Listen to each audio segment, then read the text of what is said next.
नमस्कार साथियों। जो किसान बिल को लेकर के, किसान आंदोलन को लेकर के सभी की अपनी अपनी राय है, सुनी है मैंने।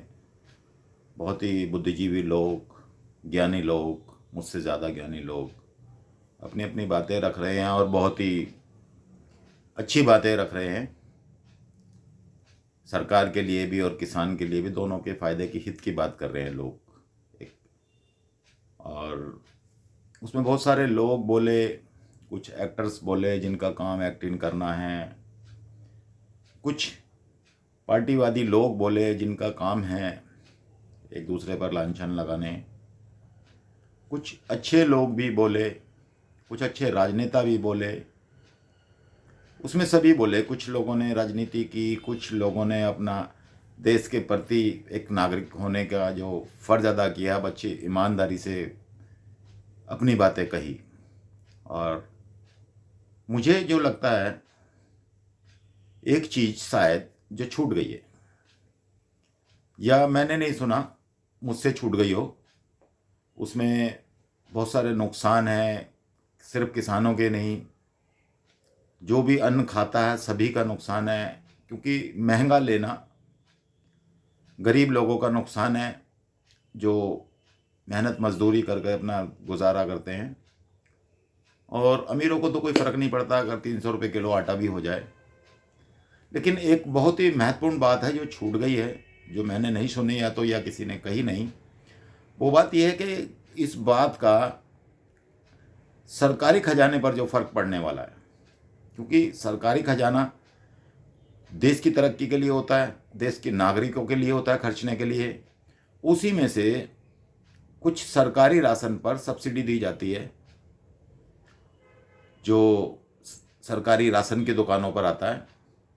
मान लीजिए सरकार 25 रुपये किलो गेहूँ खरीद कर, राशन खरीद कर, और गरीब तबके के लोगों को 2 रुपये किलो वही गेहूँ देती है, यानी कि 23 रुपये की सब्सिडी देती है, जो सरकारी खजाने से जाता है पैसा।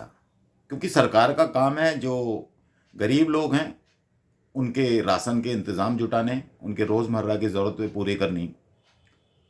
इससे अगर कहीं अनाज महंगा होता है, मान लीजिए वो इतना महंगा हो जाए, प्राइवेट एजेंसियां अपनी मर्जी से बेचें कि वो 100 रुपये किलो हो जाए जो 25 रुपये वाला है, तो आज सरकार को सरकारी खजाने से जो 23 रुपये की सब्सिडी देनी पड़ रही है, 25 वाला अनाज 2 रुपये किलो दे रहे हैं वो गरीब तबके के लोगों को, वही 98 रुपये सब्सिडी देनी पड़ेगी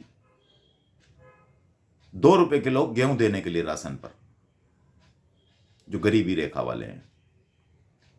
तो सीधा सीधा ये कह लें कि कहाँ 23 रुपये और कहाँ 98 रुपये।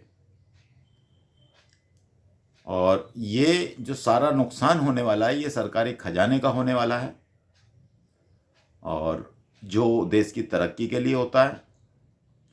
मुझे ऐसा लगा कि इस तरफ शायद किसी का ध्यान नहीं गया, क्योंकि जो सब्सिडी हमें मिलती है वो सरकारी खजाने से दी जाती है, और इसका सरकारी खजाने पर बहुत बड़ा असर पड़ने वाला है, जिसको कोई नहीं रोक सकता।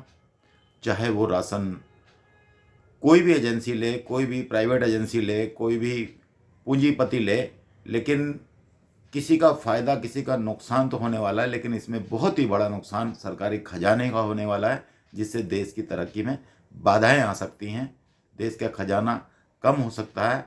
देश के खजाने की पूर्ति करने के लिए किसी और तरीके से पब्लिक पर प्रेशर डाल करके उसको पूरा करने के लिए दूसरे कोई नियम, कायदे, कानून ऐसे लाए जा सकते हैं, जिसका असर वो भी पब्लिक की जेब पर पड़ने वाला है।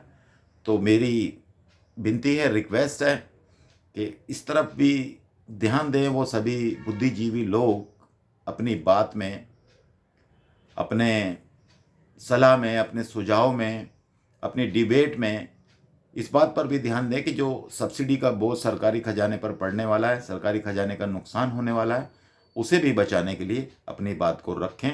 मैंने सिर्फ ये बात याद दिलाने के लिए कही। बहुत सारे लोग जो बात कर रहे हैं, अच्छी बातें कर रहे हैं, मुझे लगता है इस तरफ किसी का ध्यान नहीं था। फिर कह रहा हूँ कि जो 23 रुपये की सब्सिडी, 23 रुपये किलो पर जो सब्सिडी सरकार देती थी, 25 वाला राशन 2 रुपये किलो देती थी, अगर वो राशन के भाव बढ़ जाते हैं, वो 100 रुपये किलो हो जाता है, तो 23 रुपये की बजाय सरकारी खजाने से 98 रुपये किलो सब्सिडी देनी पड़ेगी, जिसका नुकसान सीधे सीधे सरकारी खजाने पर हो गए। और मेरी बात अगर किसी को समझ में आई हो, अच्छी लगी हो, तो वो इसको आगे रखे, अपने डिबेट में रखे, अपनी बात में रखे। और किसी को अगर ख़राब लगी हो तो माफ़ी चाहता हूँ, मुझ में आप जितना ज्ञान नहीं है। थैंक यू दोस्तों, शुक्रिया।